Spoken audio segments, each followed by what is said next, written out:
Hey folks, how's it going? How's day one wrapping up for you? Good? Yeah, all right.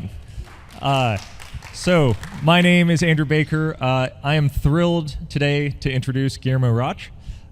Guillermo is the founder and CEO of Zeit and the creator of my favorite serverless hosting platform now. So if I could just get a show of hand in the rooms real quick, how many of you folks are doing anything with serverless today? Fantastic. Yeah, I figured we'd get a whole bunch of fans out here. I love Now. I'm a huge fan, Guillermo knows, and I'm really, really honored that we could get him to speak at Signal today. I think serverless is going to be a huge movement, and I think it's especially relevant for Twilio developers because of the communications-powered nature of how we run our services. So, without further ado, please make some noise for Guillermo. Thank you. Thank you. And it's great to be here because I think Twilio was a real big pioneer on two major movements. So one of them is obviously serverless because they took the burden out of setting up a lot of infrastructure. And the other one, I was looking at the announcement today of the Pay XML tag, and I realized they also pioneered this idea of declarative rendering, but applied to a novel side of the equation, not just front end like we do with React and other technologies, but also with communication. So I'm very, very honored to be here today. So my background is in real-time communication. I created a framework called Socket.io a long time ago. And I've been in the Node.js community for a while. And any developer that has put Node in production knows that there are a lot of gotchas with all the power that it gives you. So the Node.js server model gives you, for example, the versatility to manage connections and sockets and requests and this idea of the event loop. But it also introduced a lot of complexity. So part of the talk today is about taking a step back, looking at the history of how these systems evolved, and what do we learn from them, and what is the right way forward to actually scale those exciting technologies. So if you want to access this presentation later on from your devices, you can follow me on Twitter at twitter.com/RouchG. I'm going to be sharing this deck, which is hosted on our platform as well. It's signal-deck.now.sh. And as Andrew said, Now is this open source project and platform for serverless deployment that our company Zeit hosts on your behalf as well. So the mission for us has been very simple. We think that the cloud is not as easy and simple as it should be. So we want to make it accessible to everyone in the world. And by accessible, we mean global. So the cloud has to work more like a CDN rather than a server or a cluster, a bunch of servers together, or a VM or an instance. And it also has to be very easy to use in terms of deployment to that server. So one of the problems that we're tackling is that the cloud is super powerful. You can literally boot whatever operating system you want anywhere in the world, configure in SSH into it, do whatever you want to it. But it's quite hard to scale this. Not just one of the aspects, which is computational scalability, which I think many of us here have been able to, over the years, tackle, but also team scalability or company scalability, which is the idea that we can actually give the cloud to every engineer in the organization, and they can feel confident that when they deploy, their systems are going to scale. So another thing that I've observed personally is that enterprises tend to become very, very good at deploying the one type of system or programming language that they started with. So my previous company got acquired by a PHP company, and it turned out they were excellent at deploying PHP. And actually, once you learn PHP, it's a language that scales very, very well, as we're going to see later in this presentation. But it was kind of hard to step out of that and say, I want to use the same computational model, but with a different runtime. It was quite hard to do that inside the enterprise. And what this leads to inevitably is that teams slow down over time. So instead of deploying every second, every minute, you tend to have quarterly deployments or weekly deployments or you name it. So the solution for us is quite simple. It's just we have to do a lot less. So the first ingredient of this recipe is to go serverless, which means we don't use a server as something we manage. But as we're going to see later on, we don't use a server as a primitive that we actually write in code, which is actually perhaps even more important. Stressless, it means that because you don't operate this infrastructure, we shouldn't let you get into the situation where your systems go down or they require any sort of manual intervention. And finally, if we can accomplish the above points due to the model that we impose, we can actually forget about regions altogether. And the cloud can actually work the way that a CDN does. So the thought experiment that I always propose to audiences is, when was the last time that you were paged by Akamai or CloudFront because one of your files was down? This is the way that we have to reason about the power of serverless. The model itself makes you fall into the pit of success, but not creating any incidents, outages, or scenarios where there is too much latency between the user and the code that's being executed.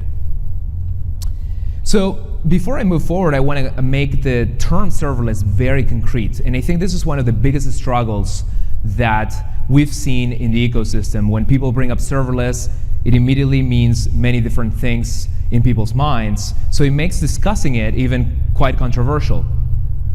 So I like to take a detour in terms of just thinking about computers and forgetting about the cloud when I think of serverless.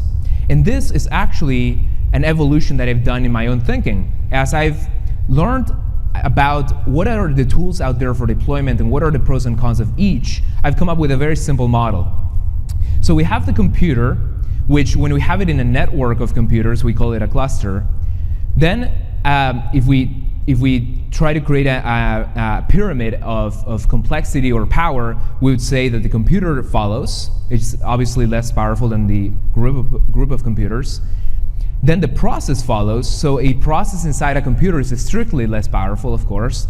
So once we start discussing later on some ways that this gets exposed, you're going to see how you're trading off a lot of power when you receive each of these abstractions. And then there is the thread. So the thread lives inside the process and has a more limited state. There is less that you can do. You don't control the coordination of threads from within the thread. You don't think of concurrency when you're inside the thread, and there are a lot of very interesting aspects there. So when we translate this simple taxonomy to the cloud, we can think of the network or cluster transferring into the AWS region that you choose, for example. We think of the computer as the VM or EC2 instance. And then the two that follow are the ones that I think have been confused and perhaps misunderstood over time. So the process maps very neatly to the idea of a container. Now the container is not only the binary that launches a process. Typically we bundle it together with a lot of other files. Typically we can even embed the entire Linux distribution, so we can embed the user directory, etc directory, lib directory. But in essence, what comes out of a container is a program that we run as a process, and sometimes it's a process group. So the process has children. And then what's interesting is we never really had a way of saying, okay, what's the equivalent of a thread in the cloud? And I think this is a space that the serverless function neatly fits into. So to put it into concrete terms, we went from the cluster to the region RDC, from the computer to the VM, from the process to the container, and from the thread to the function. So I think these concepts have been confusing. For example, a lot of people have thought of containers as VMs. In fact, I remember when Docker came out, people compared it strictly to VMware. And they were like, yeah, containers are just faster VMs. But if you look at the science behind it, or the actual implementation details, a container is more of a glorified process. So it doesn't have access to hardware features that VMs would. It actually shares the kernel, the Linux kernel, with the parent VM. And it has a lot of blacklisted access to a lot of the advanced kernel features that make, for example, Docker possible. So for you to think about the trade-off in power, you wouldn't be able to run Docker inside Docker, because Docker requires access to certain kernel features or advanced power that is actually not exposed to the container itself. So it's strictly not a VM. And typically the way that this becomes clear is the CMD instruction is what ends up launching that process. So you run a bunch of build things, and at the end of the day you tell Docker, hey, when you run, this is the process that I want to run. And what that process typically spawns in our world is a server. So an example as well is you want to launch Nginx, and this is what your Docker file would look like. Now, when we think about functions, we're now removing a lot of this context. And what we end up with is that a function represents a thread in its ability to manage concurrency. So a server or a process could manage lots of incoming requests, lots of incoming workloads, but a function really deals with one payload at a time. Now that payload can represent many different things, but we can think of it as a request, for example. And I think functions for the longest time have also been, and even till today, have been misunderstood, because some common misconceptions are they're not scalable, they're not secure, which actually is quite interesting to think about. They're not flexible, and this, to some extent, has been true, but this is something that we are changing and is about to change as well in a big way.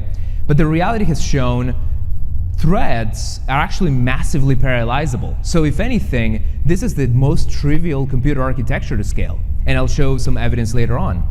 It's actually more secure in my mind than anything people are doing out there, because when you think of a cluster and you launch your containers and you work on your service meshes, if a developer makes one mistake, they're making a mistake for the entire container, which means they're making mistakes that transcend the one request and go into other requests. So if anyone here remembers the Cloud Bleed accident that Cloudflare had, that was a leak type of problem that emerged from modifying the code of Nginx, which is a very brittle scenario. If you read the code of Nginx, it has inline assembly and advanced C and so on. So you need an expert type developer to ensure that there's no leaks between contexts. And even with the expert developer, you still have this category of bugs. So functions, in my mind, are more secure. And actually, because functions technically are, if you think of the pyramid itself, the functions are actually running somewhere. And it turns out functions are running inside a container most of the time. Now, because we are given a smaller surface, you don't usually set up the boundary of that function. You don't set up the rest of the container. But it turns out that not setting up the rest of the container also has some performance benefits. So the serverless paradigm, in a way, to summarize it, it takes the thread out of the computer. Because when you interact with this paradigm, you don't interact with the computer nor the container. And we get it as an API. It turns out that so far that API has not been super straightforward to use. If I taught you today to go to your computer and do something serverless, it would actually be quite hard to do. So it involves a series of steps and a series of quite involved APIs to put this together. And it turns out this API is also vary by cloud providers.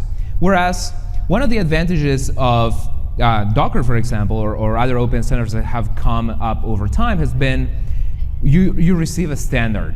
So one of the ideas that we are pioneering is that we need to break this down to a standard that we're all comfortable with. For example, HTTP as an RPS paradigm. So your function would just worry about the request unit. So I like to also take a detour here and explain why this paradigm is going to be the paradigm that, in my mind, takes up 99% of the cloud. Obviously, we're biased, but somewhere between the vast majority of cloud workloads can be mapped to this paradigm. So in my history detour, I speak of the olden days, since Christmas is coming up. So deployment was just a folder. You would synchronize a folder. So you would have an FTP client, and FTP clients typically do not look this good. This is our designer who, his artistic rendition of an FTP client. And you would synchronize some local file system state with some remote file system state. And it turns out this file system state had a combination of files that would be served statically, such as in this example, I have styles, or I could have images, or I could have HTML, and also a bunch of files that get processed as requests come in. And one of the popular technologies to do so was PHP. So at this point, before the thing gets too controversial, I typically ask the audience, have you heard of any of these companies? Raise your hand if you've heard of any of these companies. Great. So all of these companies have something in common. So it's not that they're in the top Alexa N. It's not that they actually, I looked at this up this morning, and they all use Blue for their call to actions. They're all trading in NASDAQ except for Flipkart. They all have a lot of money. But the less exciting answer is that they all scaled incredibly well by just using PHP. And I'm not here today to advocate for PHP because it's not everyone's favorite language. But there's something very interesting about PHP and its success. And this was very well articulated by a blog post by one of the Slack lead engineers a while ago called Taking PHP Seriously. This was in 2016. And the blog post is super interesting because I only learned of this blog post recently, so this was not a direct inspiration for our work, but he speaks of the virtues of PHP. And obviously, we all know the downsides, like every single function is in the global namespace, and all sorts of the JS category of bugs, like types don't match at all, and so on. So one of the virtues was the state, he mentions. And this was relevant to our discussion earlier about security. So when you write a PHP script, you only deal with the state that's relevant to that serverless invocation. Let's call it serverless invocation now. And he mentions how, like, when you're scaling a team the size of Slack, actually this has a lot of very interesting benefits. The other one is the one that I mentioned earlier. In my opinion, the thread is the most scalable primitive when it comes to parallel or concurrent computation. So when it comes to concurrency, PHP is possibly the easiest thing to scale because you have your scripts, and you put them in a machine, and you clone that machine horizontally, and you load balance, and that's the end of the story. Something I think that is not mentioned perhaps here is also the error correction benefits that it has as it relates to capturing the error that happened during that. There was a very old quote by the creator of PHP that said, "I don't worry about memory. When I run out of memory, just reboot the server." And now you would think of that as that's what an unprofessional developer would say, but the thread per invocation model also has this amazing property that you don't manage memory really. And even if you were to run out of memory, you would only impact that one thread or that one request or that one invocation. And finally, something that is mentioned that is super interesting is the programmer workflow. So the programmer workflow also becomes much more scalable. And this is the thing that I like to emphasize in, because it has been widely demonstrated that any other model also scales. So a lot of people here probably have heard of Kubernetes, and they're configuring their containers when they go home, and that's gonna work, for sure. But I argue that that model is not gonna be as scalable when it comes to the programmer productivity, or what I like to call team scalability. So this blog post was so eloquent that it reminded me of this meme of copying someone's homework. So what I'm going to do is just, I'm going to take his blog post, and I'm going to say these are all the virtues of serverless. So whenever you want to think about serverless, I think the best way to think about it is mapping it once again back to the web server, thinking about it scaling horizontally, and thinking about handling one request to one invocation. So the Emergent Insight is we have to take this model. Obviously, we don't have to take PHP with it, but PHP is still a fine language to use. We want to put it on the edge. So something that happened with our FTP example is that you would typically think of one server in one location. But if you think about it, if you had a way to synchronize your files to everywhere in the world and run those files as requests come in, then it really solves the problem. And not just at the edge, meaning that you want to put the code very close to the user, but really put it in every location that you can.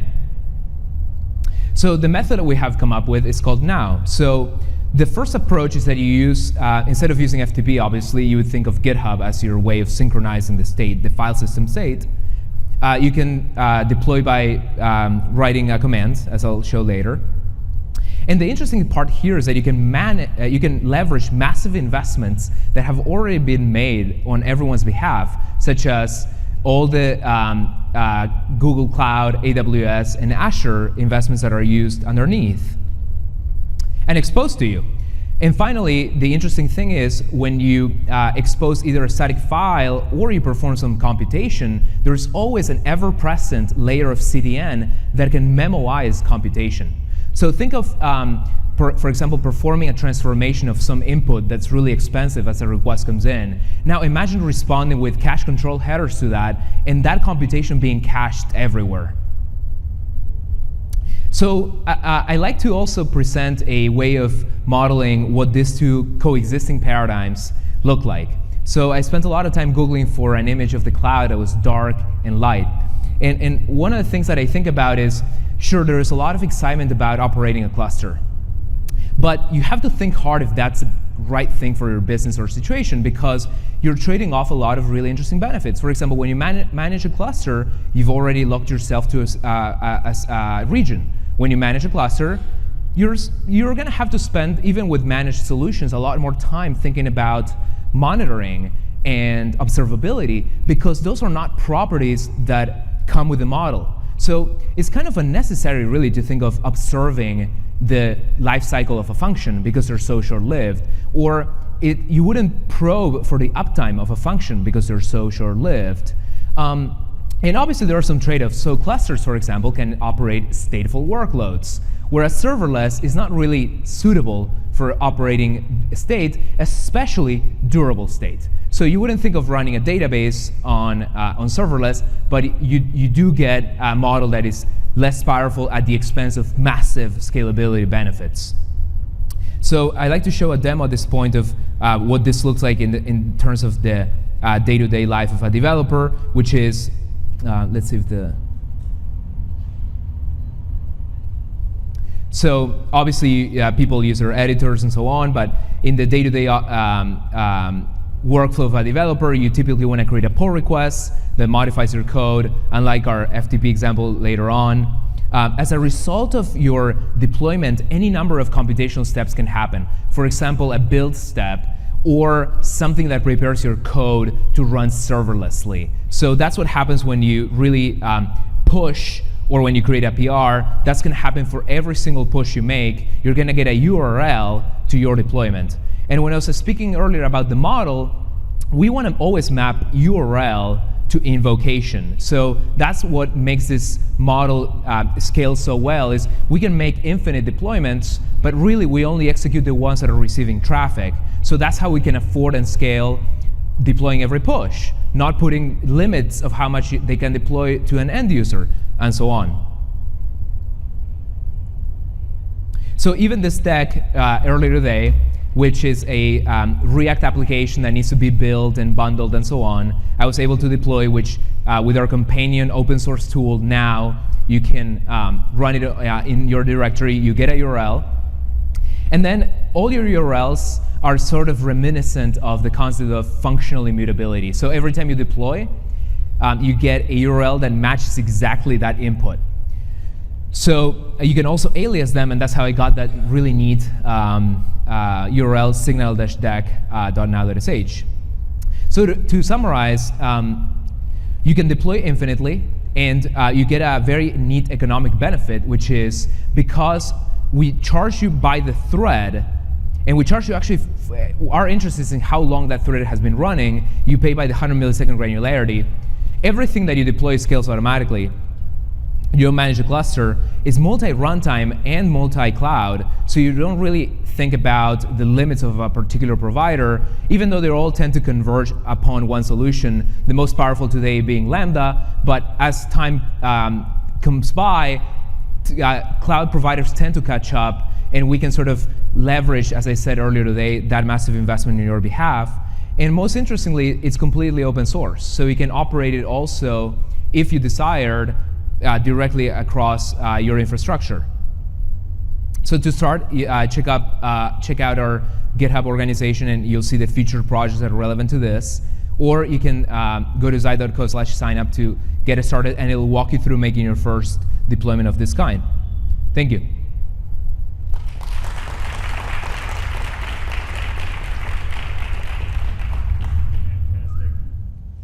Thank you, Guillermo. I think we have time for a couple quick questions if folks have any. Happy to run the mic out to you.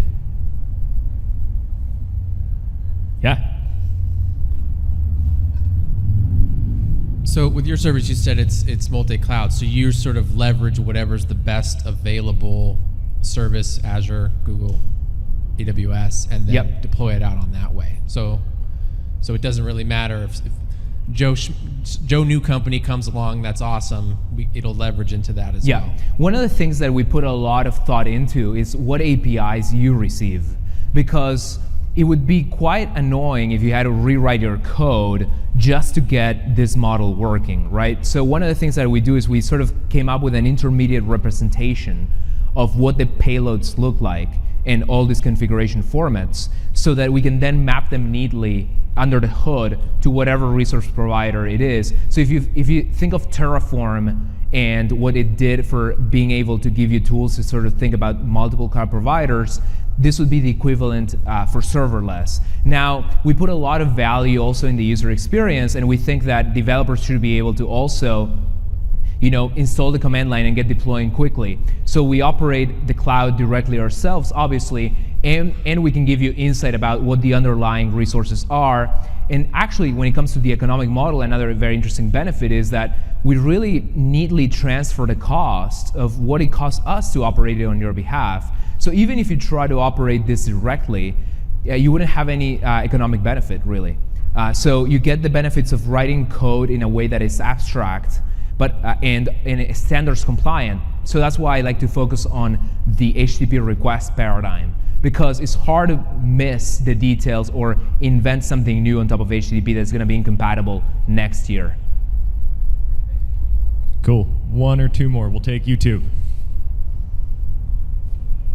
Hi. Since you mentioned that it should be like a CDN, do you have a concept of like edge locations? Like, so if I have a customer in Brazil, what server will they access, and how long does it take to propagate my deployments to all your locations? That's a great question. So when we think of deployment, we think of we persist your metadata and code to a strongly consistent database that is able to be instantly, what we call basically cold booted anywhere in the world. So by the time you run now and you get an ACK, we have that copy of your data and metadata stored forever, or obviously until you're deleted or the NSA requests it. Joke aside. So when it comes to, for example, targeting Brazil, that's a great example, because we have a customer in Brazil that is moving away from typical AWS to Zeit, and it's a large e-commerce platform that was hosting all their workloads in Virginia to serve the Brazilian market. So where did we go wrong? I know where we went wrong. We went wrong in that, like, when we first introduced the cloud, it was in Virginia. We went wrong in that they set it up, and then it was very hard to move. They probably have a ton of state, like cluster state there in Virginia, that might take up a lot of engineering resources to move.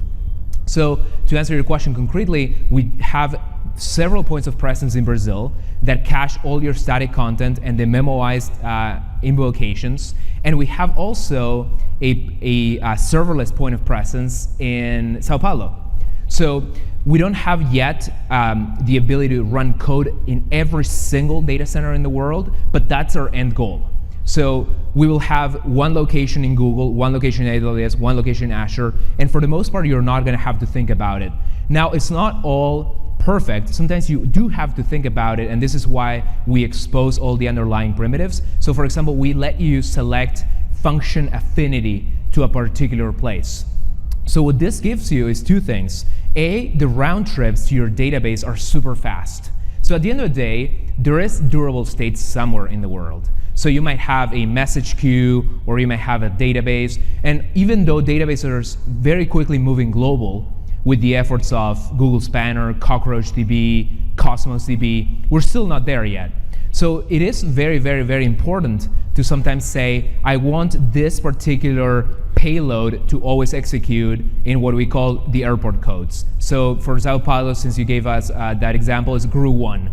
So we guarantee that every time we have to execute code, it runs in GRU1. Now, with static, the static parts of your deployment and the caches, they can be served from virtually anywhere in the world.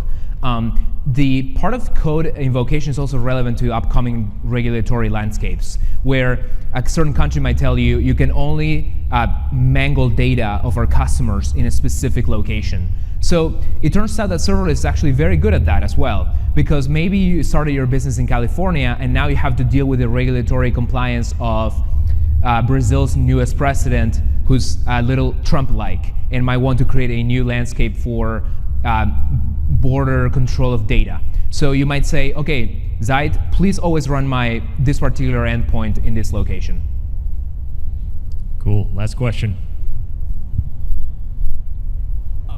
what are the major hurdles with moving to serverless? So I know in one of my last projects, I moved it from EC2 instances to serverless, and I found that database connection pools were a huge issue because serverless isn't actually serverless. There's actually some state being held on somewhere in the background that AWS doesn't. That's a really great question, tell and that's you why I about. enjoy the PHP example so much. So what he asks is, how do you scale connections to databases? At the end of the day, a lot of connections to databases are highly stateful, actually.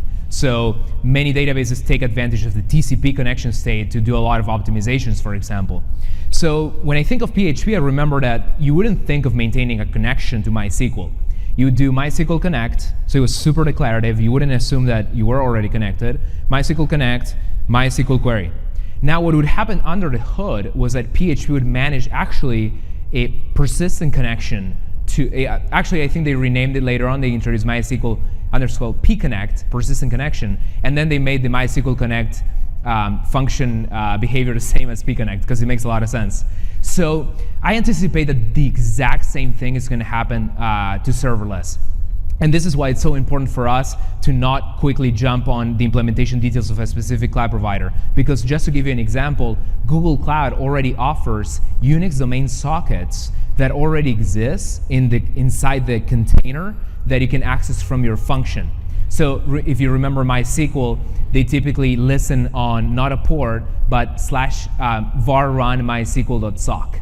So that's one way that I anticipate that we're going to be able to scale connections to the databases massively. And the nice thing about it too is that the developer is really not going to have to worry about it, right? So with PHP, I only learned of the connection pooling under the hood later in my life. But as I started developing, I was like, oh, whatever, like MySQL Connect or a copy and paste from Stack Overflow, blah, blah, blah.